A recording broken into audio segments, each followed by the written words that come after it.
Hello and welcome to HITC Sport. Right, let's take a look at every Premier League club and find one shirt number that is probably cursed. You know, the one which has repeatedly served up some bang average or even terrible players. In all of these cases, this number of shirts should probably be cancelled forevermore. Oh, and by the way, I'm only looking at shirt numbers between 1 and 20 because obviously number 66 is going to serve up nothing but bang average youths. Well, except in Liverpool's case. Arsenal, 9. Alexander Lacazette demanding this number back in 2017 completely exposed his complete lack of knowledge about the history of the club. The number 9 shirt produced 49 league goals in 17 years for Arsenal. Bayern Munich's number 9 almost manages that in one bastard season. Sure, Paul Merson and Nicolas Anelka did it justice during the 90s, but for the last 20 years, it's been given to Francis Jeffers, a footballing wonder kid who managed 4 league goals and ended up working out in Malta. Who else? Julio Baptista, who just like Andre Arshavin, aside from 4 goals at Anfield, did little else in an Arsenal shirt. Jose Antonio Reyes also wore it, God rest his soul, but he never settled in England. Eduardo was supposed to be the next Thierry Henry. He was lucky not to see out the rest of his life in a wheelchair. Chu Young Park might have sold a bunch of shirts in Asia, but he barely played, and both Lucas Podolski and Lucas Perez's legacy at the club have already been long forgotten. While Lacazette has a similar goal-scoring record to that of Sylvain Wiltord. Christ above. Aston Villa 14. Okay, look, Conor Hourihane has redeemed the shirt number somewhat lately, but before him, this jersey should probably have been chucked down a well, never to be revisited. It was like the bastard One Ring, literally just turning anyone who wore its brain into soggy wet porridge. Marcus Allback scored as many goals in 9 minutes at Euro 2004 for Sweden than he did during the entire 03-04 season for Villa, and he was a centre forward. Eric Djemba spent his time at Villa Park looking like he'd won a competition. Nathan Delfoneso was about as dangerous in front of goal as a jar of stamps. Brett Holman was an Australian attacking midfielder who managed just 1 goal in nearly 30 league games. Antonio Luna was one of the most laughably terrible left backs I've ever seen in my life. Philip Sendros should almost be charged for crimes against defending, while Rudy Gestede, a striker employed to score goals, netted just 4 times in the championship while wearing this shirt. Good lord. Bournemouth 10. For an attacking side like Bournemouth who play on the front foot, you wouldn't expect the number 10 shirt to produce such unadulterated cow muck, but it has. If you just forget about Brett Pittman for a second, who did wear the shirt with pride, it's been passed around the injury-prone Steve Lavelle, Teddy Sheringham's son,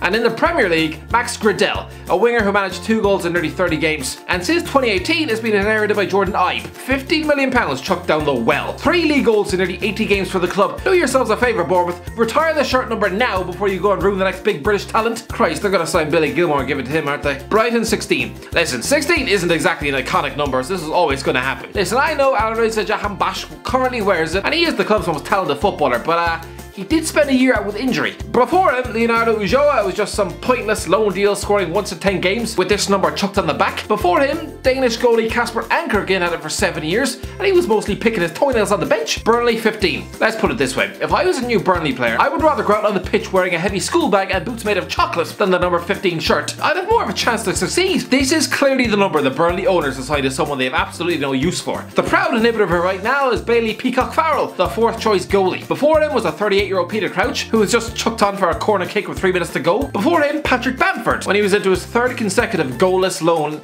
in England's top flight. Before him was an aging left winger Matthew Taylor, who contributed to relegation in 2015, and before him David Edgar, some bang average Canadian defender. Nobody in the history of Burnley Football Club has ever scored a Premier League goal wearing the number 15 shirt on his back. Christ above. Chelsea 9. Okay, most of these jerseys, we know they're not cursed, but with Chelsea, there might actually be a chance. Tammy Abraham should know this. Why he's decided to pick this number, I don't know. Yes, Jimmy Floyd Hasselbank wore it well, but since the Russian takeover, it's been a who's who of failed careers. Mattia Kezman, Hernan Crespo, Fernando Torres, Falcao, Alvaro Morata, and Gonzalo Higuain. Massive, big names. Do you know how many combined Premier League goals they managed with that number splashed on their back? 52. That's just pitiful. Not only that, the club have just shown little regard for this number, letting it rot on the bench with Caleb Boulahroux, Steve Silva and Franco De Santo. The absolute disrespect for such an iconic number. It's like letting your dog wear your wedding dress. Crystal Palace 9. Well, this is no great surprise. Crystal Palace have had no luck with strikers for years. Yes, Jordan Ayew isn't exactly disgracing himself right now, but before him, Alexander Sorloth is right now a 20-goal-a-season striker out in Turkey and linked with Real Madrid. But at Sellers Park, he couldn't even sneeze in the direction of a goal. Fraser Campbell, former Man United wonder kid, he managed just 1 Premier League goal in 22 games with this thing on his back. You'd swear these lads were carrying the stone of shame up a hill, not just some number scribbled on their back. Before him was a pass to Kevin Doyle. Before him, Yaya Sanogo, a guy with talents more suited to the post office than a football pitch. Fair enough, Kevin Phillips did score a playoff winning penalty with this number, but I should hope so. He won the European Golden Shoe. I'd expect him to manage an unchallenged shot from 12 yards. Who else? David Goodwillie, Stefan Iverson, Alan Lee, Sturgeon John. To put it in context, Ayew has scored more Premier League goals this season than the combined total from the last 13 men to wear that shirt. That is shocking. Everton 14. The next time Everton fans see a new signing holding up the number 14 shirt, they're going to feel a shudder down their spine. Let's call this one the number for expensive flops at Goodison Park. A combined £70 million has been spent on this number since 2011. For an unfit Cenk Tosun, an injured Yannick Bolasie, one game wonder Stephen Naismith, and Umar Niasse, a striker they practically ignored from the get-go. Before that, it's been a pass to James McFadden, an injury-prone James Vaughan. Fair enough, Kevin Kilbane did well, but he was just a journeyman workhorse. When that's the best player to wear this shirt over the course of 20 years, that is quite pitiful. Leicester 7. Okay, there's nothing major for Leicester, but the number 7 shirt is probably the most disappointing one, considering the big names that have won it. Demarai Gray currently wears it. Usually a Premier League champion with number 7 on the back might,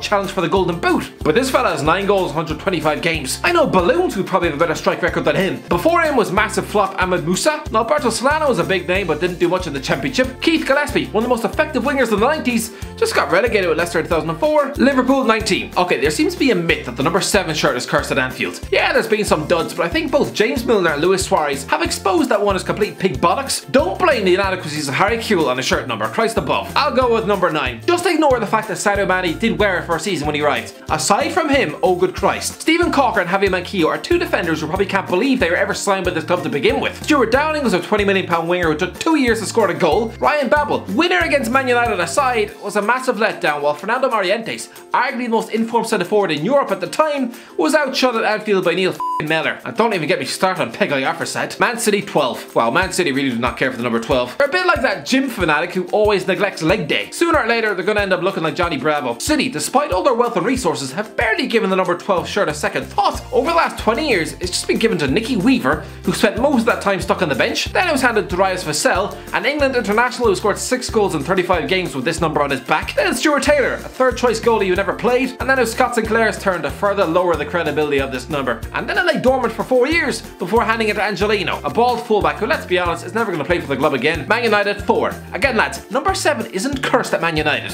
Yes, you haven't had a good one in over 10 years, but still, I'm not going to sit here and call that number cursed when you paraded Eric Cantona, David Beckham and Cristiano Ronaldo around in that thing. Clearly the number is just fine. Number 4 though. Phil Jones has occupied that for the last 9 years, so that's not a good start. Owen Hargreaves was an injury-prone sick note. Gabriel Heinze was a solid left back, so that's fair enough, but Johnny Evans had it for 1 season and never played. Before him, Juan Sebastian Veron, an undoubtedly world-class footballer, never did himself justice. And before him was just serial benchwarmer David May, who wore it for 6 goddamn years. Christ above, the last player to really excel at Old Trafford with this number on his back was Steve Bruce. Newcastle 15. Don't get me wrong, Newcastle's catalogue of number 6s are mostly hideous, but number 15 is just on another level in terms of terrible. Jetro Williams has done well, but he still spent over half the season out injured. Before him was Kennedy, a winger on loan from Chelsea who thought he was the next Hatem Ben Arfa. He was more like Sylvain Marveaux after drinking 6 pints of milk. Mohamed Diallo wore it in the Championship. Jamal Lascelles was relegated the only season he had this on his back. Facundo Ferreira had never played. Dan Gosling was a hyped up prospect who rotted in the treatment room. Ignacio Gonzalez was signed off YouTube and was partly responsible for Kevin Keegan quitting the club. Lamine Diallo was a defender so forgettable even his own mother probably has trouble remembering his name. Who else? Aguchi Onyu was a USA international centre half who found it tough to get past Titus Bramble. Amdi Faye was like a human postbox stuffed in the middle of the park. And Marcelino was one of the worst Brazilian left backs to ever exist. Agreeing to wear the shirt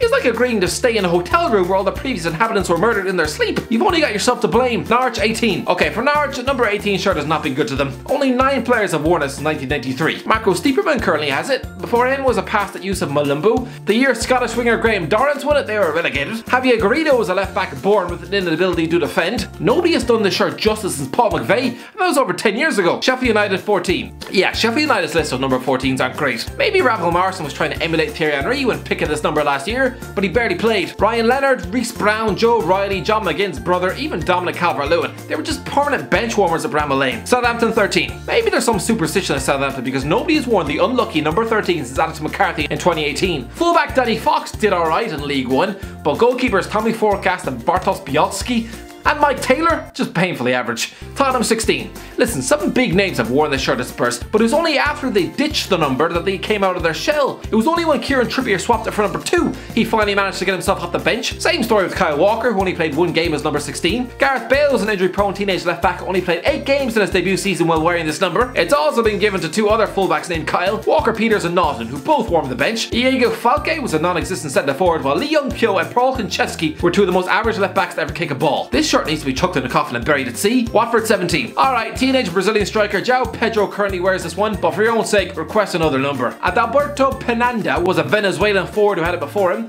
and will probably never play for the club again. Jerome Sinclair was a hot prospect winger at Liverpool, hyped up as the next Raheem Sterling, and is currently on loan at the same Dutch club as Lee Cattermole. Good Christ. Gabriel Tamas fits Hall, Thomas Priskin. Danny Shidu was a good defender, sure, but he still finished bottom of the Premier League wearing this thing. West Ham 11. 11 is a garbage shirt for West Ham. Robert Snodgrass has had it for 3 years, and before him, it was just a big bag of cow testicles. Simone Zaza, Ener Valencia, Stuart Downing, Madiba Maega, John Carew, all terrible signings. The last man to wear this well was Matthew Etherington, when he nearly won the FA Cup and almost sneaked into the England World Cup squad, but that was 2006. Wolves 20. As you'd expect, number 20 is a big pile of garbage for Wolves, in recent years anyway. Highlights include Conor Rohan, Sheyi Ojo and a fat Jermaine Pennant. Not great! Anyway, that's the end of it, lads. What do you think? Let me know in the comment section below. If you enjoyed the video, don't forget to like, share and subscribe, and as always, I'll talk to you in a while.